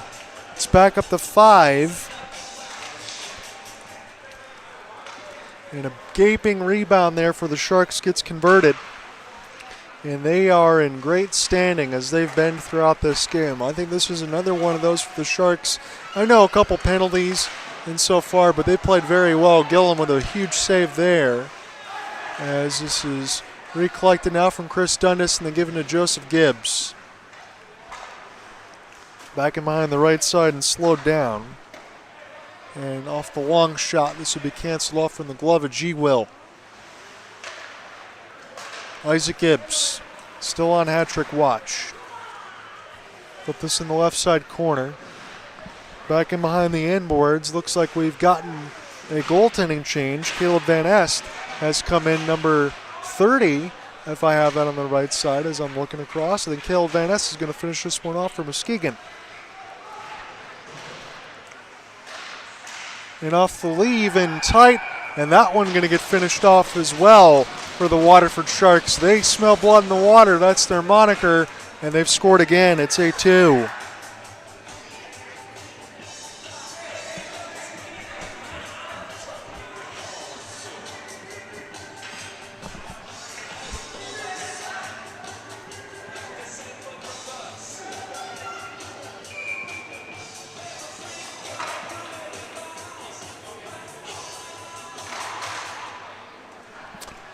Last time the Sharks played in Muskegon, they lost 8-2, and now it is 8-2 this way around. So home cooking has been good in this season series. Again, the shadow games have been a heck of a lot closer than any of the ones that we've gotten here. Again, the shadow probably kicking themselves early in the year from losing the game, what was it, 11-8 when the Sharks came all the way back 11-8, 10-8, something like that during week 2. As this is Robinson now off the leave. And the Sharks try to settle it down. Picture's got it. And off the wrist. And that one is up behind the netting at 5:19. I don't know if that was in. That went above the netting, I thought.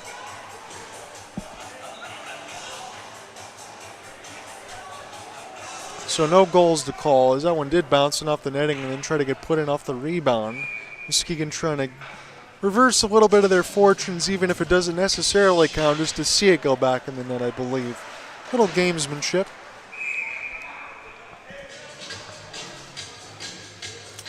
We've had enough stoppages here. I might as well use the third cough drop while I'm thinking about it and save the pipes.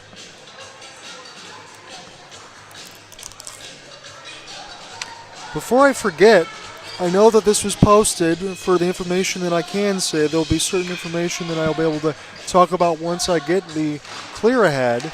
But the Finley Force, as this one goes in, let me mark this down for Muskegon first. At 5:11, Muskegon has got another goal at 8-3. Score sheet's starting to get full here.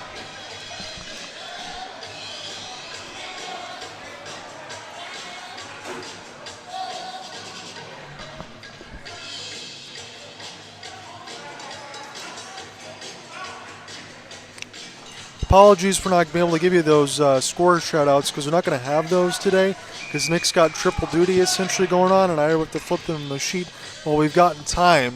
And I wouldn't be able to get in the play-by-play at that same time. But we keep the track of the score here as it's 8-3. But I was going to say, as Muskegon just scored, the Finley Force are going to be joining in next year for 26-27. And yes, that is Findlay, Ohio. And I know some people have talked about, well, are you still going to be calling it the Michigan Independence Hockey League? I don't have any interim as far as what's going to be happening in the future here. We're going to get back to 8 teams as far as I'm aware of or what I can say. And we'll leave it at that. And again, players want to play. That is the main thing I can always say in all the write-ups that I always talk about. Mr. Gillum saves it with the left pad as he closes the 5-hole, but that should return us back to 8 teams. But we'll see what we get once we get to it. Finish off the rest of the season, and then I know we'll know more in the future, that's for sure.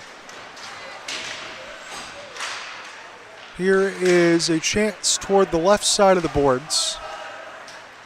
Picked up now for Polosha. That's a good touch pass for Michael Redman. And from about 70 feet. Redman throw it on the back end side of Caleb Van Ast. Again, Devon Lay would still be the goaltender of record, as this was a couple of goals against Van Ast, but 6 against Lay. A step through for Nick Redman. Now Michael will recollect near the left side bumper and limit around the end boards for Joseph Gibbs. Starting to get several games in a row as Van Ast fights it off up into the air. So, you know, we said in the open, every team that's lost in this season series has only scored 2 goals. At least we broke that. But the Sharks still up by 5.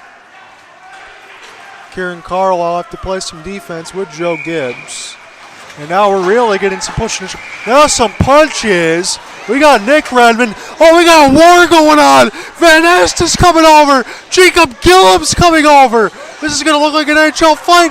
Here goes Gillum and Van Ast. Are you kidding me? I've never seen this before in the MIHL. Everybody slamming their sticks near the bench. We've got Bedlam right at 3:38. Gillum and Van Ast still want to go with each other. Is this Chris Osgood and Patrick Waugh? I hope you're watching this, everybody. Gillum still throwing uppercuts. He's not stopping. He's got his jersey off for Van Ast. There we go. My goodness, Jacob Gillum, you are a warrior.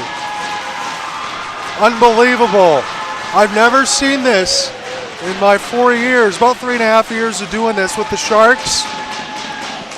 I said something might boil over from the second, did I not? And it was a good opportunity to go back into the dressing room hit the reset. And then as soon as I look over from the play stopper to the left, Nick Redmond tied up with some of the Muskegon Voyagers. And we got a full-scale fight. Goalies Jacob Gillum, goalies Caleb Van Est meeting toward the left side of the blue line. And this Valentine's Day has met with a lot of love lost. There's some folks I want to call right now, and I might do that after this game is over. And if you missed anything, 3:38 of the third period is your marker as far as when all the festivities happen. I'm going to be sharing this with everybody.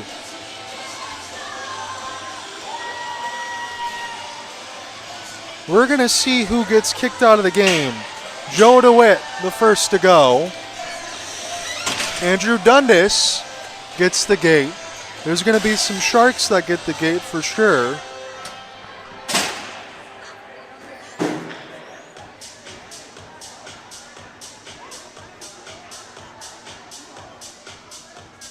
I just want to make sure I mark this for the game sheet, so I'm not trying to be silent here as we've had plenty of fireworks. But this is going to be something that's probably going to get a few graphs and Hopeless Sports Guy, maybe some pictures. Again, Terry, we'll see the way that he sides it out. I try to make everything as neutral as possible. Everybody has their own calls the way that you want to do it, and he certainly got way more experience than I do. When you talk about it from the second period and the potential of it boiling over, I would be lying to you if I said it was going to be that much at this point.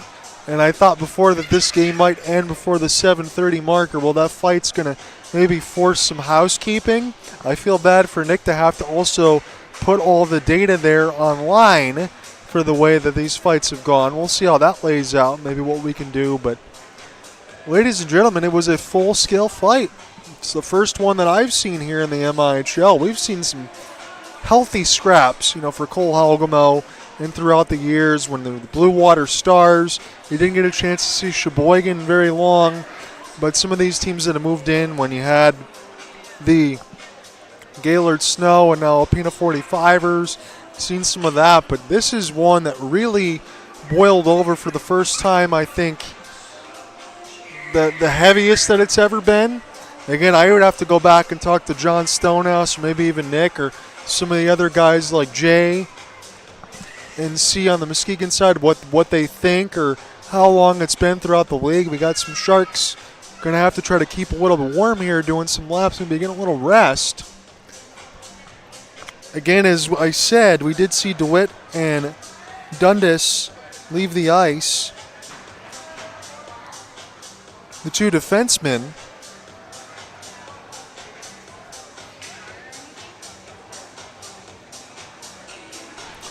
I'm just surprised that no Sharks got tossed and from that door.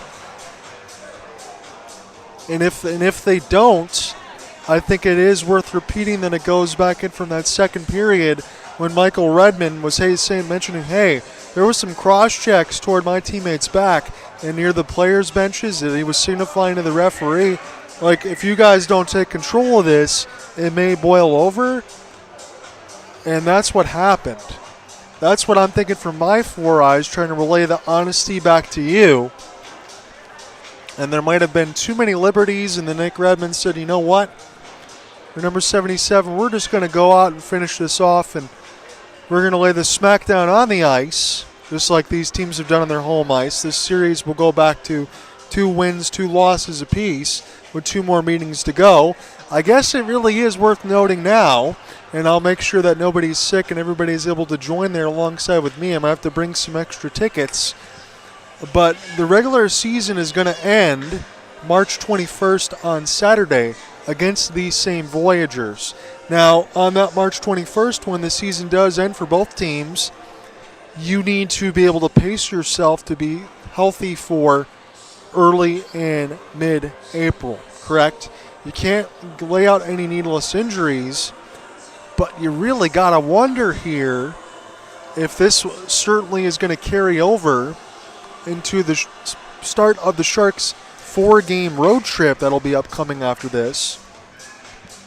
And then they will have, a game at home against the Shadow. They'll go back to Big Boy, and then they'll close it off against these same Muskegon Voyagers. That's just conjecture on my part, but I think the hypothesis is pretty healthy.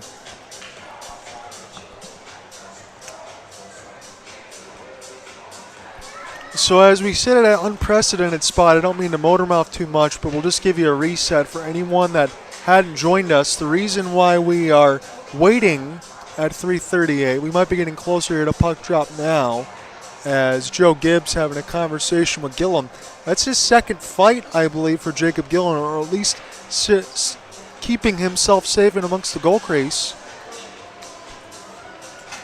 Caleb Van Est now will go ahead and take an exit.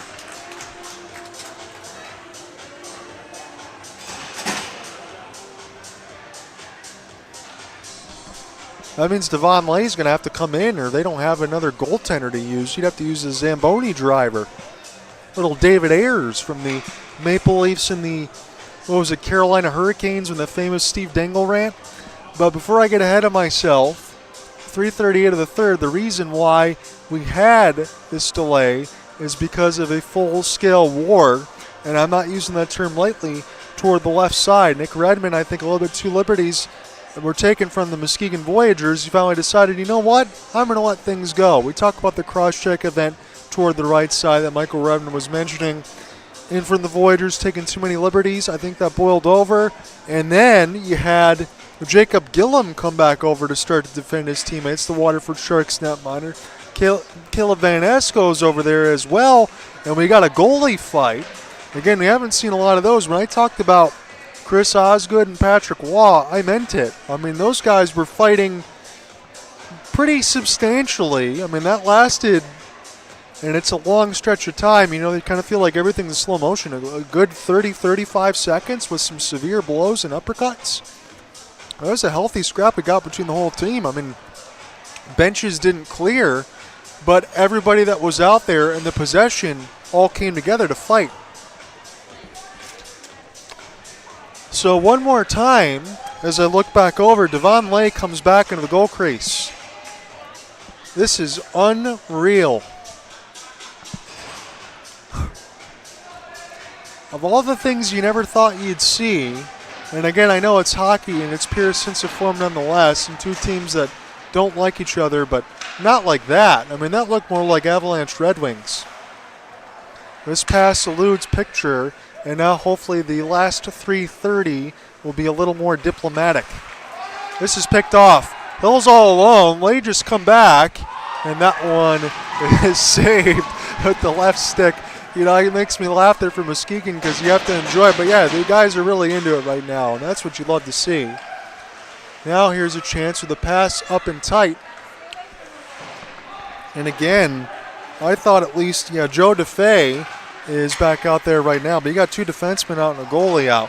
Hill trying to get another one. Hill with a stick drag. He scores! Josh Hill!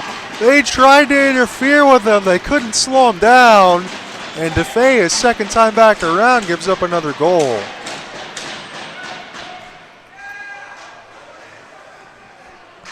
Josh Hill with 2 breaks. This time he converts.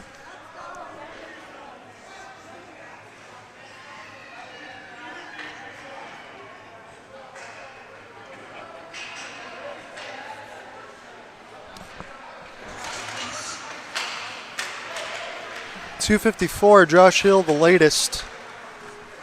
I'm almost at a loss for words. I know it's my job to keep it going, but this has been a crazy, crazy game. There's no way that the Shadow and Warhawks are going to meet this. Again, the score line could get pretty close.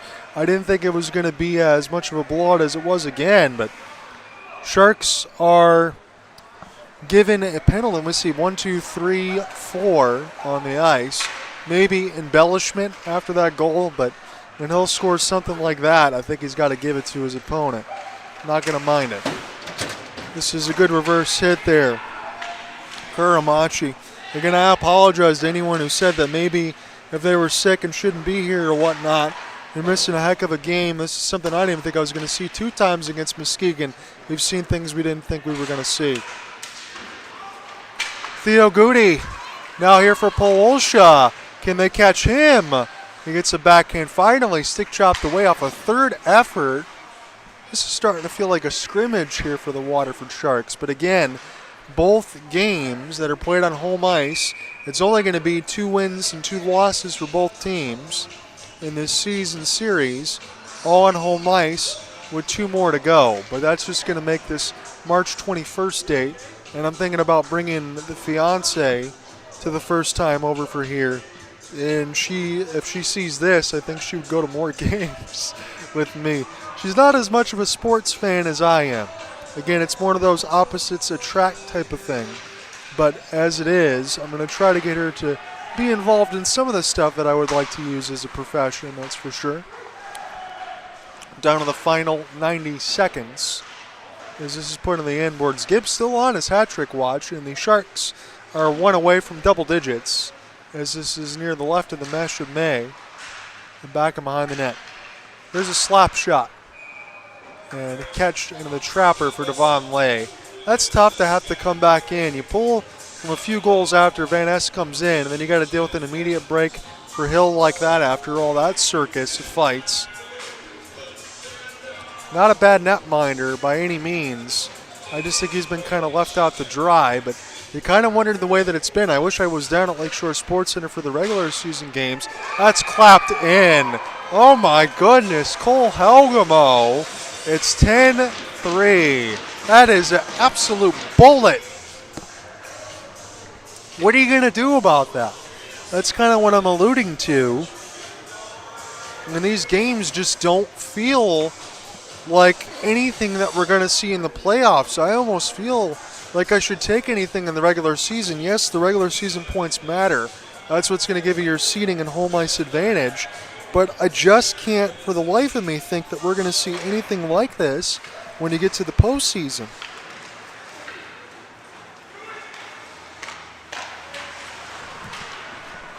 One minute left to go in the third.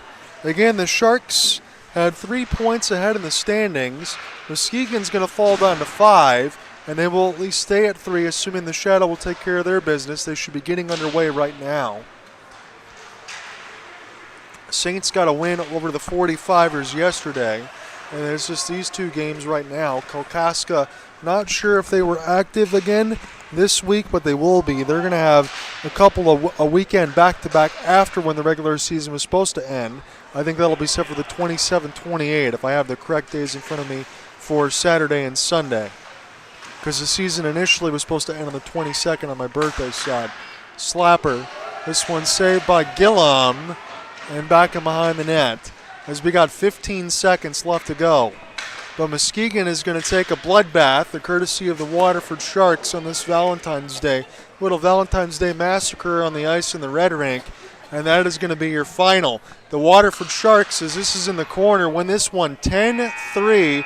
They will stay at least 3 points up in the standings. They will improve to 14-3-1. The Waterford Sharks 14-3-1. The Muskegon Voyagers will fall to 12-7. They were riding a 6-game win streak. That goes away emphatically. So when we come back, it will be mid-March. The Sharks will go on a 4-game road stand, and then they will come back here, I believe, to play the Shadow once that happens. And then they'll go back to Big Boy and then close off the regular season with the Muskegon Voyagers, if I have that correct. Again, there's not a lot of the season left, and I think that's what will be on hand. I didn't have that written on my sheet. But what we had happen today was something that we didn't expect. Not like this, at least. Waterford does get the win. They close out the 6-game streak of the Voyagers. 10-3 your final. We'll see you in about a month. Peace.